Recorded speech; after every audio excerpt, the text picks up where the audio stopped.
ódio à fé é amor ao método, não é blasfêmia, é diagnóstico. Raça, eu já dizia, crença não é virtude, é hábito emocional vestido de atitude. Quando a prova falha, chamam de mistério, mas mistério não é argumento sério. Por que não sou cristão?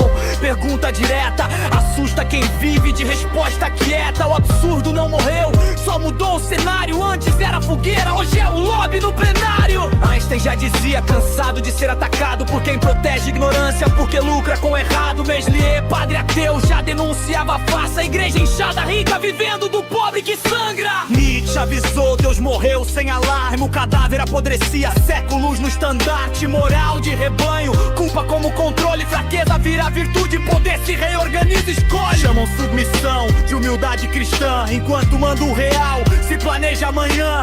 Não é transcendência nem verdade celestial, é tecnologia social pra manter tudo igual. Como Hitler lembrava, sem véu nem perdão, religião me envenena tudo, mas nada toca sem contaminação. Olá e bem-vindo! Hoje a gente analisa a versão revisada de um manuscrito sobre a relação do Einstein com religião e ateísmo. Isso, uma continuação da nossa conversa anterior. E olha, o progresso é nítido. O foco no Einstein agora está muito mais afiado, sabe? Aqueles desvios foram aparados. O tal motor de Fórmula 1 que a gente falou, ele está roncando bem mais alto. Sem dúvida, o motor está ali, potente, pronto para correr. Agora o desafio é outro, é construir um chassi que aguente essa potência. Exato. Um chassi que não só suporte, mas que exiba o motor da forma mais, aerodinâmica e impactante possível. Gostei da analogia. Então, a nossa conversa hoje vai ser sobre isso, sobre refinar essa estrutura. A gente vai focar em duas áreas principais: a arquitetura da narrativa e a voz de quem narra. Perfeito. E o primeiro ponto sobre a arquitetura, eu acho que é o mais crucial. A estrutura do livro ainda se assemelha um pouco a uma coleção de ensaios, né? Sim, ensaios investigativos. E isso acaba diluindo a força da tese central, aquela sobre as fases do pensamento religioso. É um ponto fundamental, porque o autor tem uma ideia brilhante nas mãos. Uma sacada que ele mesmo diz lá nas notas iniciais, que é a parte mais original da obra. A quarta fase. Exatamente. Essa ideia tinha que ser a espinha dorsal de tudo, a lente pela qual a gente vê o livro inteiro. Só que ela ainda aparece como uma revelação tardia. Quase no final, né? Lá pela página 185. O leitor passa por capítulos ótimos, tipo Quando Einstein veio ao Brasil, O cientista espiritual. Que são fascinantes por si sós. Muito! Mas parecem ilhas temáticas. A sensação é que você está pulando de um ponto a outro sem sentir uma progressão, sabe? A grande tese, em vez de ser o ponto de partida, soa como uma conclusão que foi descoberta só no final do processo. Pois é. E se a gente invertesse essa lógica? E se a ideia das fases de desantropomorfização não fosse o destino, mas o próprio mapa da viagem? Essa é a sugestão? É. A sugestão é uma reestruturação completa, usando esse conceito como esqueleto de toda a narrativa. Isso mudaria o livro de uma análise temática para uma progressão, histórica e filosófica, com um argumento que vai crescendo. Imaginar o livro dividido em 4 grandes partes, que seriam as fases. Como seria isso na prática? A parte 1, por exemplo, poderia se chamar algo como a religião do medo e a religião moral.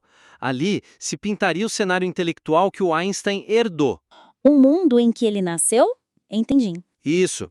Aí as discussões sobre Galileu, o julgamento de Scopes, elas deixam de ser um desvio e se tornam essenciais. Elas estabelecem o conflito fundamental que Einstein vai tentar resolver depois. Mas tem um risco aí, né? O risco do Einstein sumir nesse pano de fundo histórico. Como evitar isso? O truque seria manter o foco narrativo. O capítulo não é sobre Galileu, é sobre o problema de Galileu como Einstein o herdou.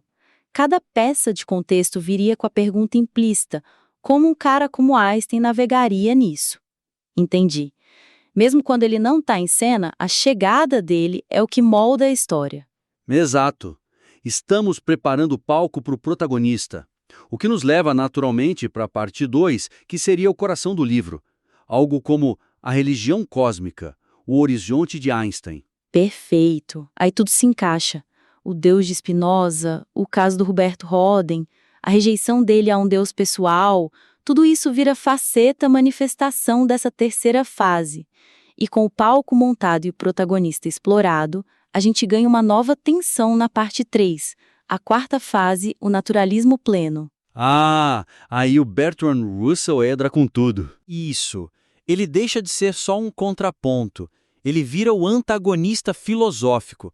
Ele representa o próximo passo lógico, o caminho que o Einstein, por algum motivo, não quis trilhar. Isso cria um contraste dramático. Mostra o que significa abandonar de vez as metáforas cósmicas. Exato. Não estamos só descrevendo a posição do Einstein, estamos colocando ela num drama de ideias. E a conclusão seria a parte 4, o legado do paradoxo. Isso.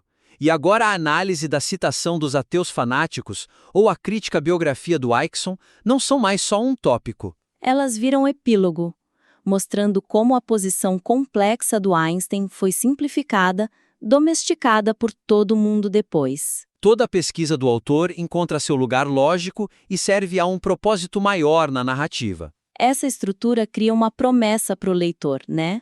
Uma jornada com começo, meio e fim. Pois é.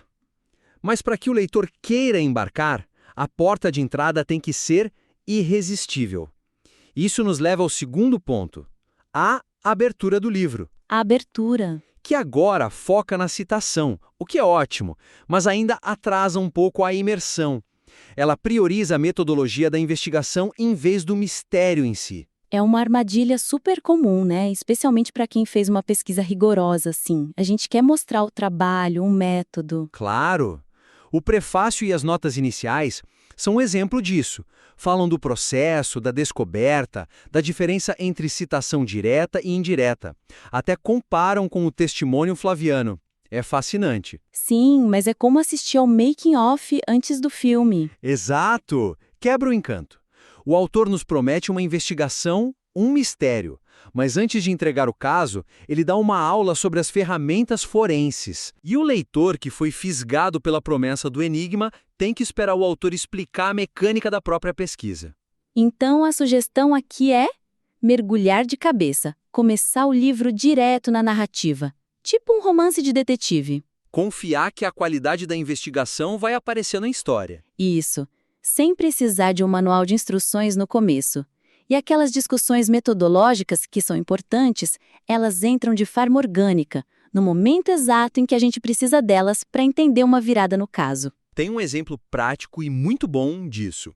É só pegar uma frase que já está no prefácio e usar para abrir o capítulo 1. Qual? Este livro nasceu de uma curiosidade provocada por um amigo que me enviou uma citação atribuída a Albert Einstein. Pronto! Uma frase, um gancho, um mistério. O leitor já está dentro. Perfeito. E aquela discussão ótima sobre a fragilidade das fontes usando o testemunho flaviano. Sim. Imagina o impacto disso se, em vez de estar nas notas iniciais, ela aparecesse bem no capítulo que analisa a carta sobre os ateus fanáticos. No clímax da investigação. Exato.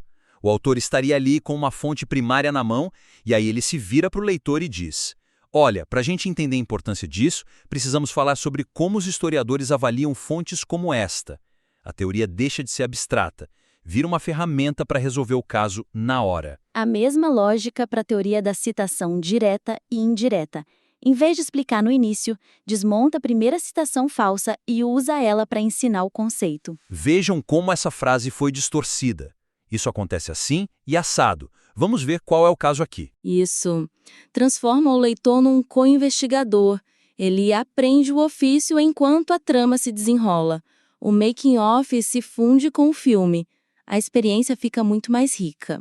E essa confiança na história, em deixar a narrativa carregar o argumento, me leva a pensar na própria voz que conta essa história, o que é nosso terceiro ponto. A voz do autor.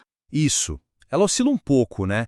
Entre a do investigador analítico e a de alguém que está compartilhando a própria jornada de descoberta. E essa sobreposição pode enfraquecer um pouco a autoridade do argumento. É uma observação sutil, porque a transparência dele é uma qualidade, na verdade. O texto está cheio de trechos honestos em primeira pessoa. Minha primeira reação foi negar. Confirmei com a IA. Eu arriscaria dizer que... Para mim, a frase era falsa mesmo antes de checar. Exato.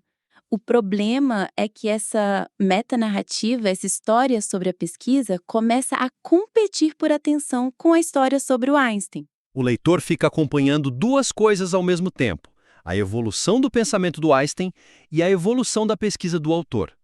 O holofote fica se movendo de um para o outro. O que é compreensível. A jornada de descoberta deve ter sido emocionante e ele quer compartilhar isso. Claro. Mas para um livro que quer ser uma referência, a voz precisa ser unificada, mais assertiva. A sugestão seria adotar de vez a voz do investigador como um guia confiável, quase invisível, transformar as descobertas pessoais em afirmações analíticas. Vamos ver um exemplo. Ele diz: eu arriscaria dizer que Einstein estava no mesmo nível de desinteresse. A hesitação no eu arriscaria soa como opinião, certo? E se fosse, a postura de Einstein sugere um desinteresse estratégico pelos conflitos religiosos, alinhando-se a uma forma de apateísmo. A conclusão pessoal vira uma tese histórica. A voz ganha peso.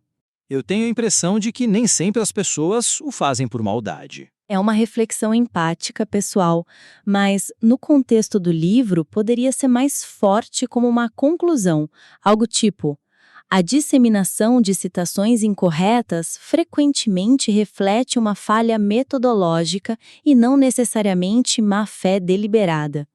A voz muda do observador que compartilha um sentimento para o analista que apresenta um padrão. Exato. Mas e a jornada pessoal?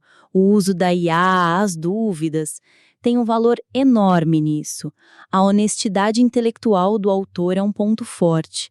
Seria uma pena perder isso. E não precisa perder.